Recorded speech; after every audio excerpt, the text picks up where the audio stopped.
Halo teman-teman semuanya, saya Arnold Rafael, analis dari Think. Pada kesempatan kali ini, saya akan membawakan Think Dex terkait dengan SMRA atau Summarecon Agung Tbk. Tapi teman-teman, sebelum kita masuk ke dalam Think Dex-nya, kita pengen jelasin dulu terkait dengan Think Dex ini, ya. Jadi Think Dex ini teman-teman kami buat sebagai guidance untuk membantu teman-teman dalam menganalisa suatu perusahaan.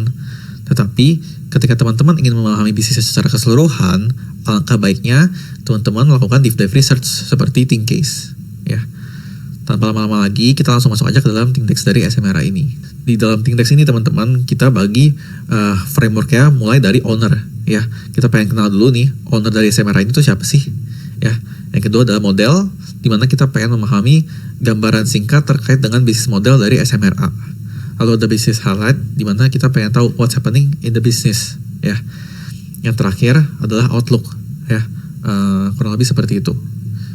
Nah, kita langsung masuk aja ke dalam owner dari SMRA. Ya, jadi SMRA ini tuh sebenarnya dimiliki oleh siapa sih? Ya, kalau kita lihat SMRA itu dimiliki oleh keluarga Nagaria, ya, di mana Pak Sucipto Nagaria ini selaku founder dari SMRA, ya. Lalu ada juga Ibu Liliawati Raharjo, ini adalah istri dari Pak Sucipto Nagaria, ya. Bersama dengan anak-anaknya, ada Pak Sugianto dan Pak Herman. Ya, jadi SMRA ini dimiliki oleh keluarga Nagaria. Nah, kemudian kita pengen tahu juga, sebenarnya si SMRA ini tuh bergerak dalam bisnis bidang apa? Ya, kalau kita lihat dari teman-teman, secara keseluruhan, mereka ini bergerak di bisnis properti, ya. Di mana mereka ada bisnis property development, yaitu bisnis di mana mereka mengembangkan suatu wilayah, ya. Mereka kembangkan jadi rumah, mereka bangun rumah di sana, mereka bangun cluster perumahan, mereka bangun apartemen, mereka bangun ruko-ruko, lalu mereka jual kepada customer. Nah, itu adalah bisnis property development. Lalu yang kedua adalah investment property, di mana mereka punya tanah, mereka bangun mall di sana, lalu space di mall tersebut mereka sewakan kepada tenan-tenan, ya. Lalu yang terakhir ada leisure, hospitality and others, di mana ini adalah bisnis seperti hotel, club, sports club, dan bisnis-bisnis lainnya, ya. Tapi secara keseluruhan bisnis SMRA ini masih didominasi oleh segmen property development, ya. Lalu yang kedua ada investment property. Ya, jadi kesimpulan dari slide owner ini tuh apa? Ya, intinya adalah SMRA ini dimiliki oleh keluarga Nagaria, dan ini merupakan family business, dan mereka bergerak di bisnis bidang properti, di mana masih didominasi oleh segmen property development, ya. Nah, kita langsung masuk ke selanjutnya, yaitu adalah model, di mana kita pengen pahamin sebenarnya bisnis model dari SMRA ini seperti apa, ya, supply chain-nya dari awal sampai akhir. Nah, pertama-tama teman-teman, kalau kita lihat, ya, itu SMRA ini tuh mereka ada beli bahan baku, ya. Jadi sama seperti bisnis properti pada umumnya, mereka ini ada beli bahan baku, ya, seperti batu, ya, clay, iron ore, sand. Lalu mereka juga ada beli bahan-bahan bangunan, ya, seperti baja, semen, batu bata, ya. Lalu mereka juga ada beli tanah, ya. Lalu tanah tersebut mereka kembangkan, ya teman-teman. Kalau tanahnya belum matang, mereka matangin dulu, ya, baru mereka kembangkan, ya. Kembangkannya menjadi apa? Bisa menjadi perumahan, bisa menjadi ruko, bisa menjadi apartemen, ya. Kalau perumahan kita sebutnya sebagai residensial, ya. Atau enggak, kalau komersial juga mereka bisa bangun itu sebagai mall atau office yang bisa mereka sewakan kepada lessor, ya. Setelah itu teman-teman, setelah mereka kembangkan, ya, propertinya, mereka jual teman-teman, ya. Kalau mereka punya bangun perumahan, mereka bisa jual kepada buyers, ya. Lalu kalau misalkan mereka bangun mall gimana? Ya, ini jadi investment property teman-teman, ya. Mereka bangun mall tersebut ada space, mereka sewakan kepada tenan-tenan. Nanti tenan-tenan tersebut akan bayar sewa tiap bulan, ya. Nah, kemudian si buyers ini juga bisa misalkan mereka punya properti, ya, mereka punya properti perumahan, mereka juga bisa akhirnya jual atau sewa lagi, ya. Mereka sewakan kepada orang yang mau tinggal di sana. Nah, kurang lebih bisnisnya seperti itu. Jadi intinya apa?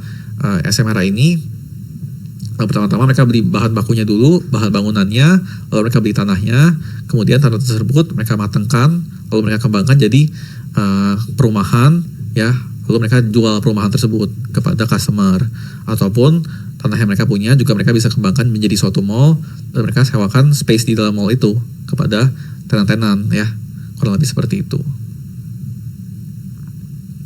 Nah, kita langsung masuk aja teman-teman ke dalam bisnis highlight dari SMRA. Ya, jadi di sini saya pengen pisahin dulu antara property development dan recurring-nya. Ya, di mana recurring-nya itu adalah kalau kita lihat di sini yang segmen investment property, ya ini adalah mall dan leisure, hospitality dan others. Ini kita dua-duanya kita include sebagai recurring income ya teman-teman ya, recurring segmen. Nah, di sini saya pengen lebih fokus dulu di dalam segmen property development. Kenapa? Karena ini yang menyumbang sebagian besar dari kinerja bisnis SMRA. Kalau kita lihat ya teman-teman, sebenarnya dari segmen property development itu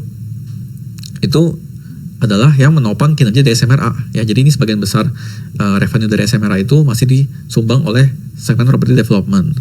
Ya, di mana segmen ini juga itu naik turun teman-teman kinerjanya ya, fluktuatif, dan di tahun ini cukup naik cukup banyak ya. Ini hampir sekitar 80% revenue naik. Kenapa? Karena ada serah terima proyek perumahan yang mereka bangun. Makanya revenue-nya bisa naik setinggi ini ya. Kemudian teman-teman, kita pengen tahu juga sebenarnya nature dari segmen property development itu seperti apa. Ya, kalau kita lihat ya teman-teman, sebenarnya nature itu marginnya itu cukup stabil ya teman-teman. Marginnya itu profitnya cukup tinggi, marginnya cukup stabil. Kenapa? Karena bisnis properti ini kan perputarannya cukup lama ya teman-teman ya. Dari mereka beli, lalu mereka kembangkan jadi mereka mantengin dulu tanahnya, lalu mereka kembangkan jadi perumahan. Itu kan butuh waktu mungkin kurang lebih sekitar 5 tahun.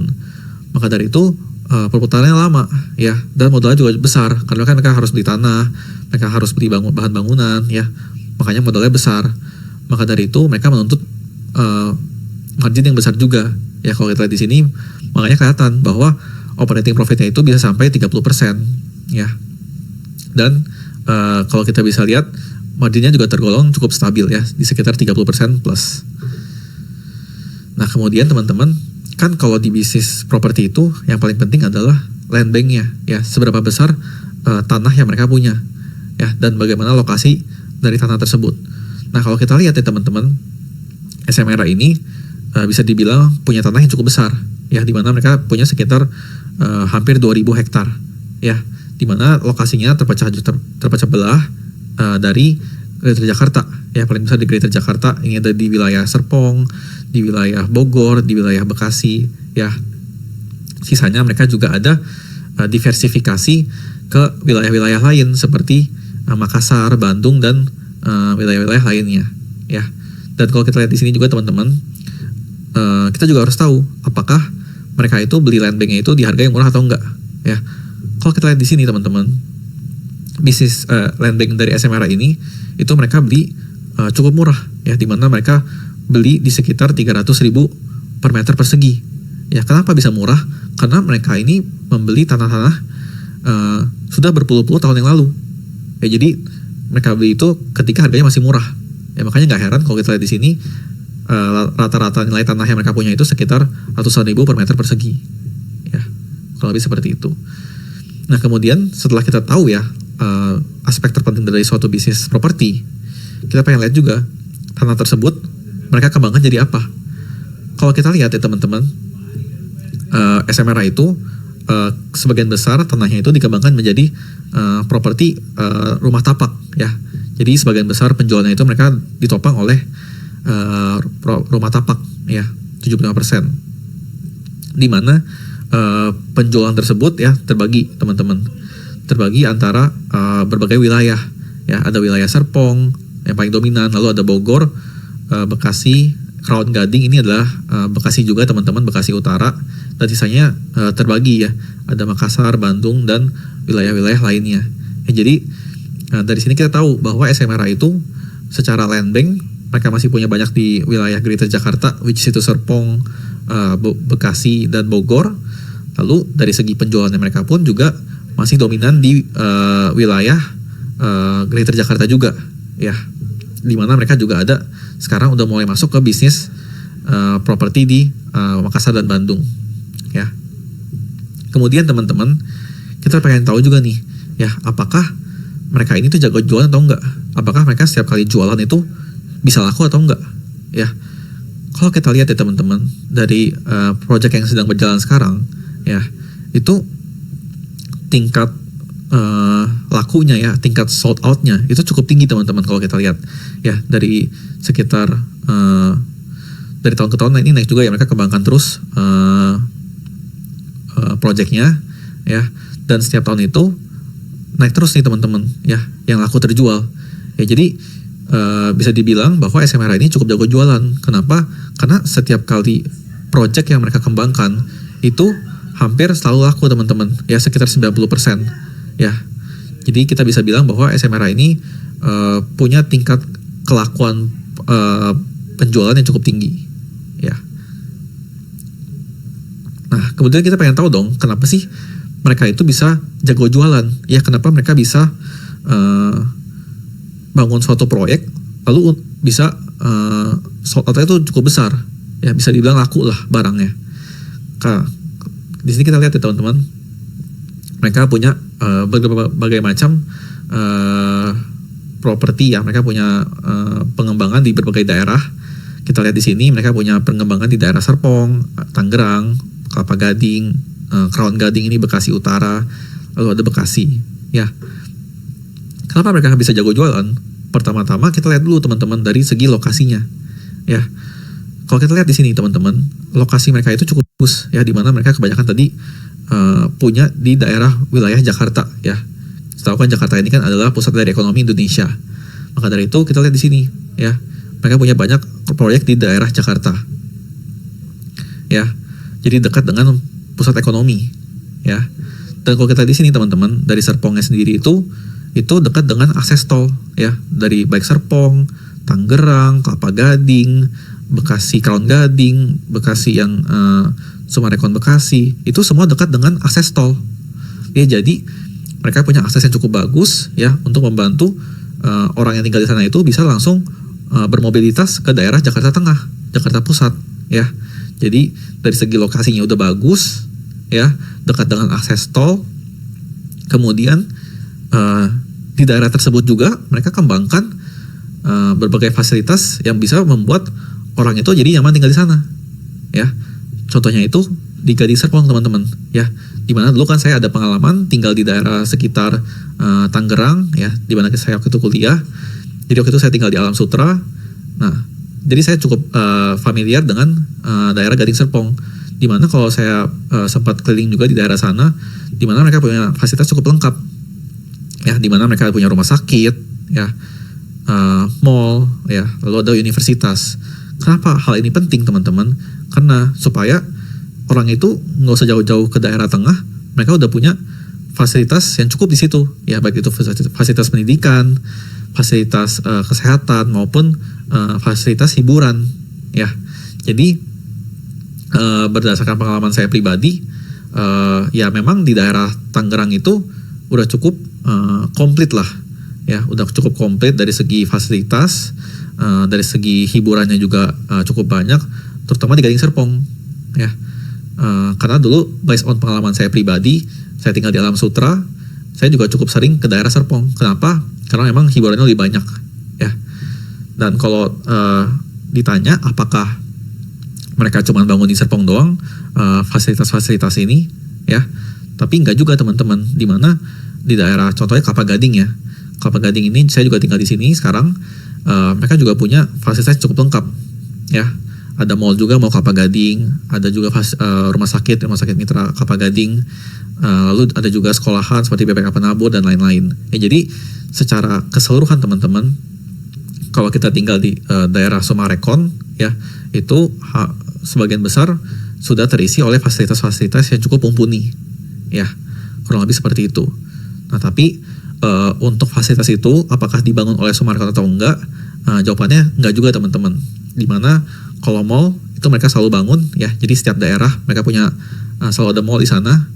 Tapi kalau misalkan fasilitas seperti rumah sakit, seperti universitas, seperti sekolah dan lain-lain, itu kadang-kadang juga bisa dibangun oleh pihak ketiga, ya, kurang lebih seperti itu. Nah, jadi secara keseluruhan teman-teman, kita bisa bilang bahwa SMRA ini setiap kali mereka mengembangkan kawasan perumahan, mereka bisa mengakomodir fasilitasnya cukup lengkap, ya, kurang lebih seperti itu. Dan lokasi yang baik juga, sehingga orang yang tinggal di sana punya akses ke daerah Jakarta Pusat yang lebih baik, kurang lebih seperti itu. Nah teman-teman, tadi kan kita udah paham ya terkait dengan bisnis dari property development, ya, di mana mereka itu bangun suatu kawasan perumahan lalu mereka jual, ya, itu inti dari property development. Nah sekarang kita pengen masuk nih teman-teman ke dalam bisnis recurringnya, ya. Gimana sih bisnis dari recurringnya itu seperti apa? Tadi kan saya udah sempat singgung di awal, ya, di mana Summarecon itu ada segmen recurring, di mana segmen recurring itu terdiri atas investment property, ya, di mana ini mall, lalu ada leisure, hospitality and others, di mana ini adalah hotel dan sports club, ya. Ini jadi kita include sebagai recurring income, ya, pendapatan berulang.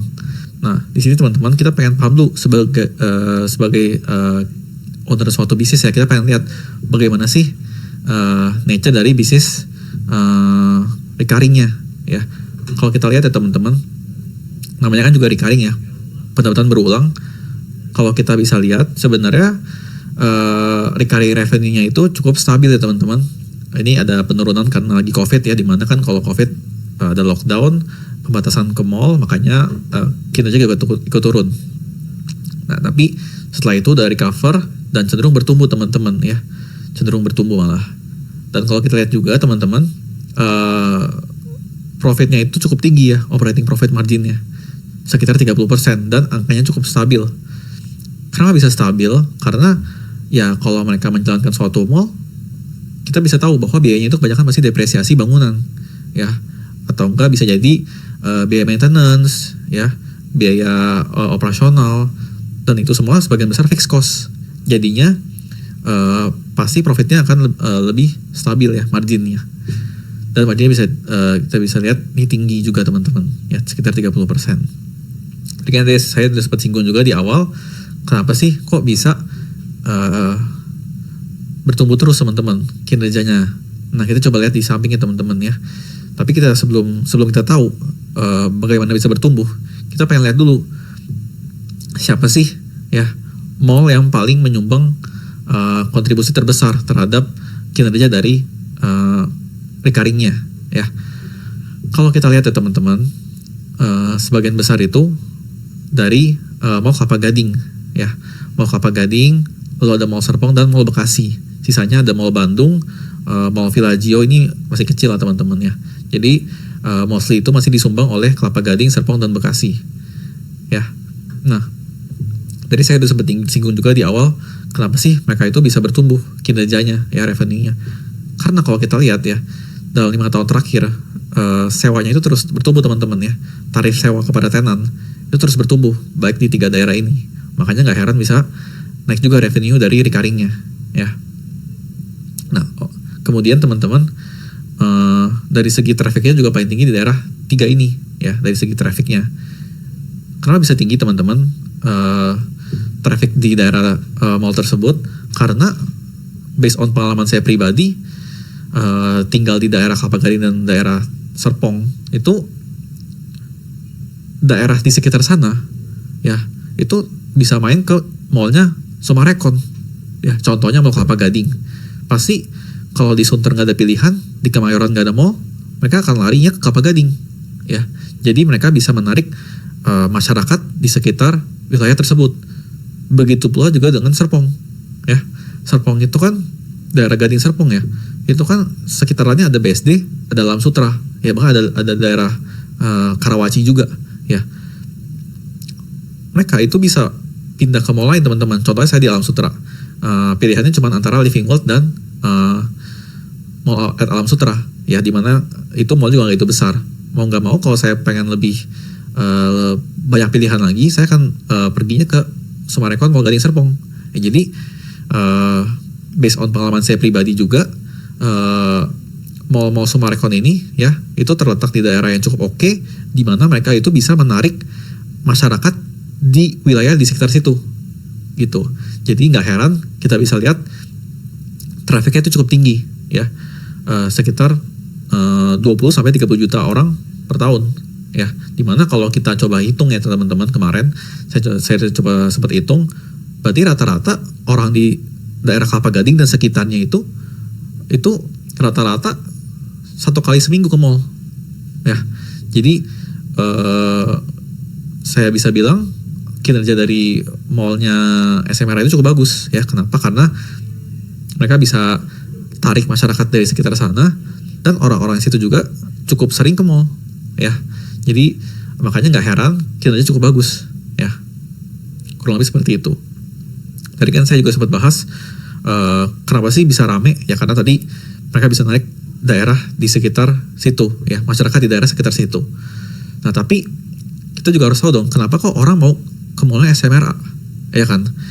Karena kalau kita lihat mereka punya tenan yang cukup oke juga, ya, dimana rata-rata tenan yang mereka punya itu bisa dibilang golongannya itu golongan middle segment lah, ya, dimana ini masuk ke banyak kantongnya masyarakat, ya, cukup affordable brand-brandnya, ya. Mereka ada kerjasama dengan tenan seperti Starbucks, ya, ada fashion brand seperti Uniqlo, ya Nike, Adidas, Zara dan lain-lain, ya. Lalu ada kalau mau ada hiburan nonton seperti XX1, ya. Jadi di dalam suatu mall itu udah banyak pilihan tenan, ya. Mereka mau shopping bisa, mereka mau makan bisa, mereka mau nonton bisa, ya. Dan itu masih masuk ke dalam kantong masyarakat daerah sekitar situ, ya. Jadinya nggak heran kalau mall dari SMRA itu cukup ramai, ya, karena mereka punya tenan yang cukup bagus, ya, dan diminati sama masyarakat, gitu. Nah yang terakhir teman-teman, ya, ini kan recurring revenue, pendapatan berulang, ini bisa dibilang stabil, ya, ini bisa menutupi fixed cost-nya SMRA, ya. Fixed cost-nya seperti apa? Ya ini ada seperti biaya operasional, ya, biaya gaji karyawan, biaya-biaya operasional lainnya, maupun biaya-biaya beban bunga, ya, dimana SMRA ini kalau teman-teman nanti coba cek itu mereka punya leverage cukup besar, ya, sekitar 76%, ya. Jadi recurring revenue-nya sendiri aja udah bisa menutupi biaya fixed cost-nya mereka, ya. Jadi terbilang cukup bagus, ya. Nah saya coba simpulin lagi teman-teman, ya. Jadi dari bisnis side ini, ya, saya coba simpulin dari atas. Intinya apa? Intinya kinerjanya itu masih didorong oleh property development, ya, dimana ini tadi saya udah jelasin juga di awal. Intinya mereka bangun perumahan lalu mereka jual, ya, makanya kinerjanya cukup fluktuatif, ya, karena mengikuti dengan daya beli masyarakat, ya. Kemudian ada juga ditopang oleh segmen recurring income, ya, dimana investment property yaitu mall, dan leisure, hospitality and others itu adalah hotel, ya. Tapi overall masih disumbang oleh segmen property development, ya, gitu. Kemudian tadi nature bisnisnya marginnya tinggi dan stabil karena butuh modal yang besar dan perputarannya lama, ya. Kemudian land banknya cukup bagus, ya, wilayahnya, daerahnya cukup bagus dan dibeli di harga yang murah, ya, karena dibeli dari puluhan tahun yang lalu.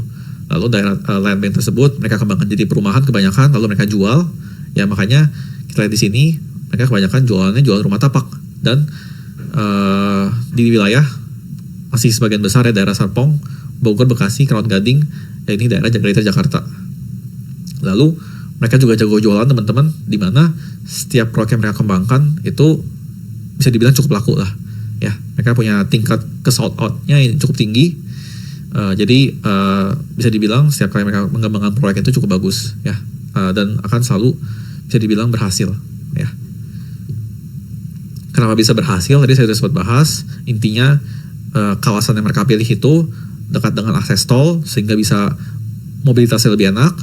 Kemudian setiap wilayah mereka bangun juga, ya, kawasannya itu dilengkapi dengan fasilitas yang cukup, ya, ada mall, ada rumah sakit, ya, ada kesehatan, ada pendidikan. Jadi udah komplit lah di sana, ya.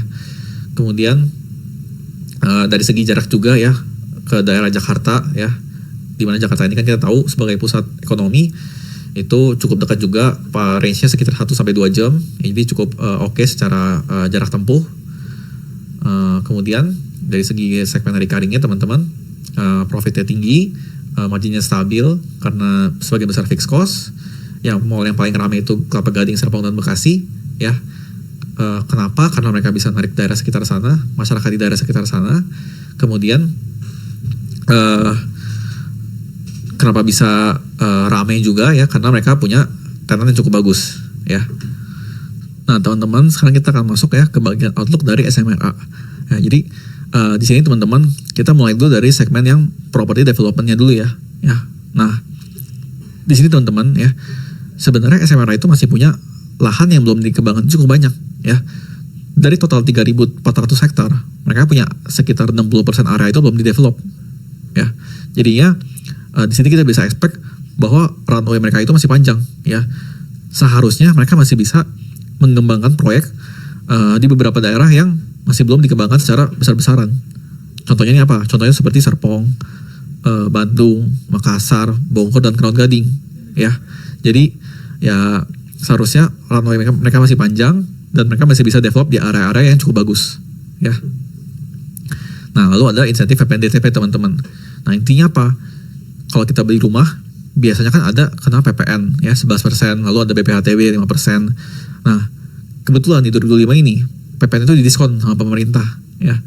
Jadi kalau teman-teman beli rumah dan belum terkena PPN diskon ini sebelumnya, teman-teman bisa dapat PPN gratis jadinya, nggak perlu bayar PPN ya. Jadi kalau teman-teman misalkan beli rumah 2 miliar, ya jadi teman-teman nggak perlu bayar tambahan 2 miliar dikali 11%, 220 juta gitu. Jadi seharusnya harga rumah akan lebih terjangkau ya. Nah tapi peraturan ini teman-teman ada berbagai macam pretelannya ya. Di sini saya udah jelasin teman-teman secara singkat ya. Jadi intinya apa ya? Intinya ada peraturan PPNDTP ini ada masing-masing tieringnya teman-teman ya, dan waktu berlakunya. Ini teman-teman bisa baca sendiri ya terkait dengan pretelan peraturannya ya. Nah kemudian teman-teman, meskipun ada diskon PPNDTP ya, tadinya orang perlu bayar tapi sekarang nggak perlu bayar ya. Tapi harga rumah itu sebenarnya semakin mahal teman-teman ya. Kalau saya coba cek kemarin ya, harga rumah itu di tahun 2007 ya, untuk yang di Gading Serpong itu harganya sekitar 250 juta ya. Kalau kita bandingkan dengan UMR orang Jakarta ya, itu sekitar 12 juta per tahun ya. Artinya kalau mereka nggak nabung ya, mereka butuh 21 tahun untuk bisa beli rumahnya. Tapi sekarang harga rumah itu semakin mahal ya. Naiknya 8 kali lipat, tapi daya beli cuma naik 5 kali lipat ya. Jadi membuat harga rumah itu 50% less affordable ya. Kenapa? Karena harga rumahnya meningkat banyak, tapi daya belinya nggak meningkat banyak ya. Meningkatnya cuma setengahnya doang gitu. Jadi ya makanya nggak heran teman-teman bahwa kinerja perusahaan properti masih belum terlalu bagus ya, karena masih ada tekanan daya beli ya gitu. Nah kemudian juga teman-teman, ini ada proyek yang belum serah terima ya. Jadi di tahun 2024 ya, saya coba lihat dari yang 2022 dan 2023, ini ada kenaikan liabilitas kontrak ya. Dan ini baru direfleksikan ya, baru terrefleksi setelah serah terima ya. Jadi kalau di perusahaan properti ada pembeli bayar uang muka, dicatat sebagai liabilitas kontrak. Setelah rumah itu serah terima, baru diakui sebagai revenue. Nah di 2025 ini teman-teman, 2024 ini makanya revenue naik banyak teman-teman. Kenapa? Karena liabilitas kontraknya itu turun. Artinya apa? Artinya banyak yang serah terima gitu. Tapi di level sekarang teman-teman ya, di tahun 2024 ini level liabilitas kontraknya masih cukup besar ya. Jadi seharusnya revenue-nya ke depan masih cukup oke gitu.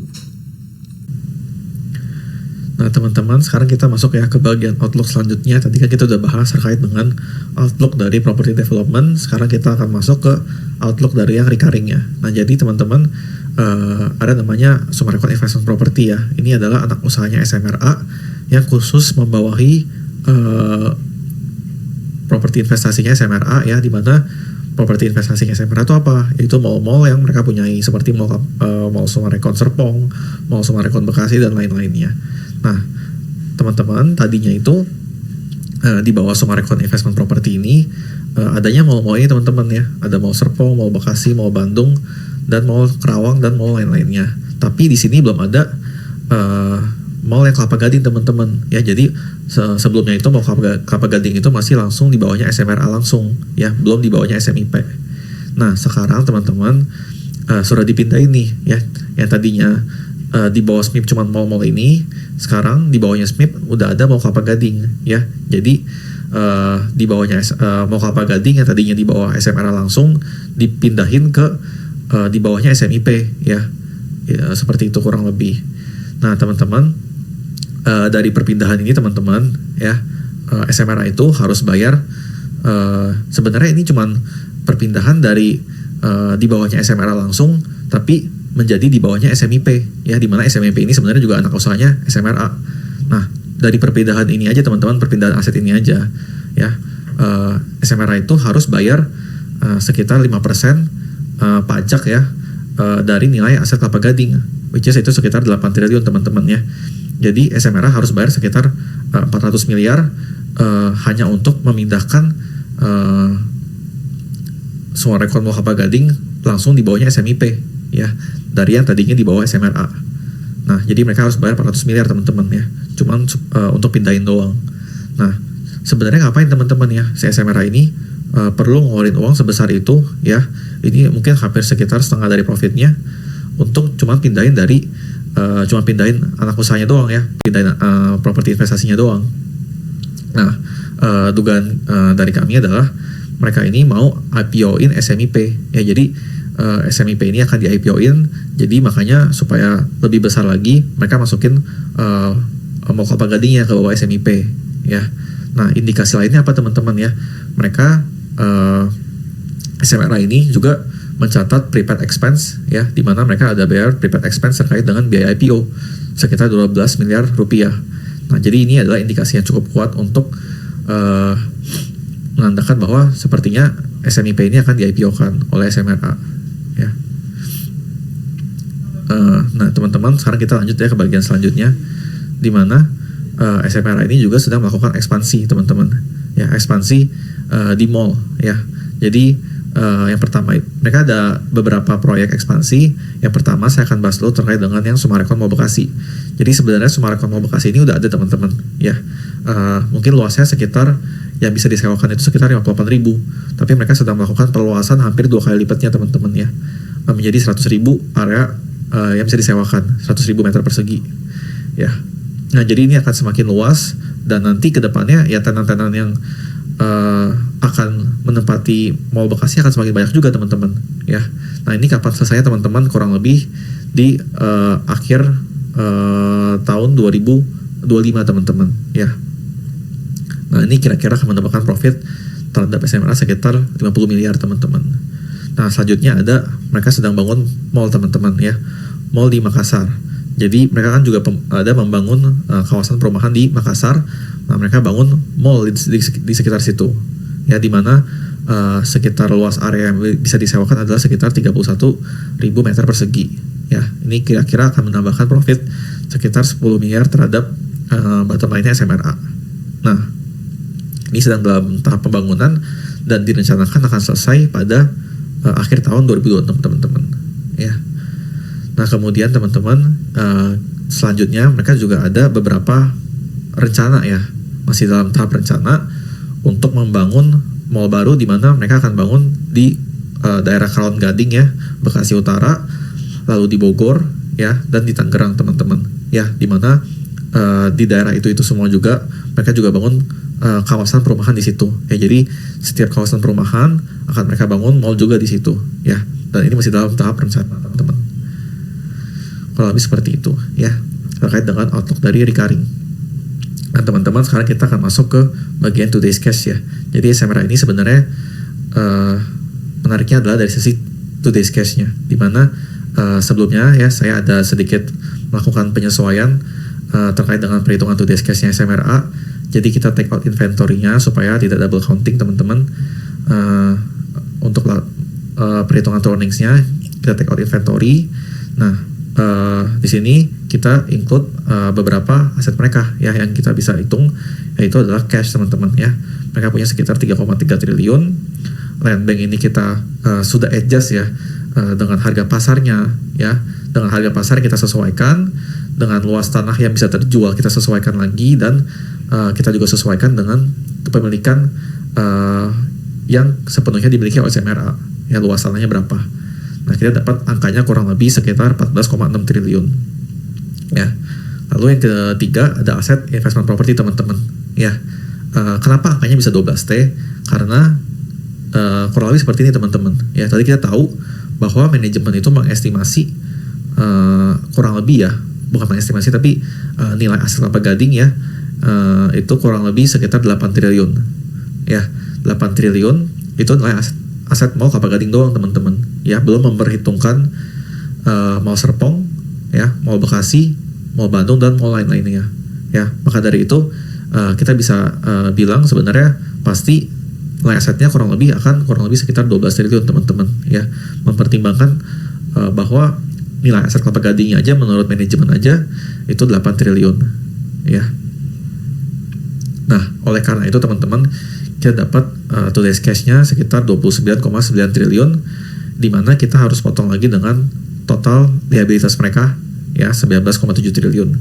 Jadi kita dapatkan today's cash-nya kurang lebih sekitar 10 triliun teman-teman ya. Dan kalau kita hitung dengan future earnings mereka ya, kita dapat sekitar 15 triliun rupiah teman-teman ya. Kurang lebih seperti itu penjelasan dari SMRA. Sekian, terima kasih teman-teman.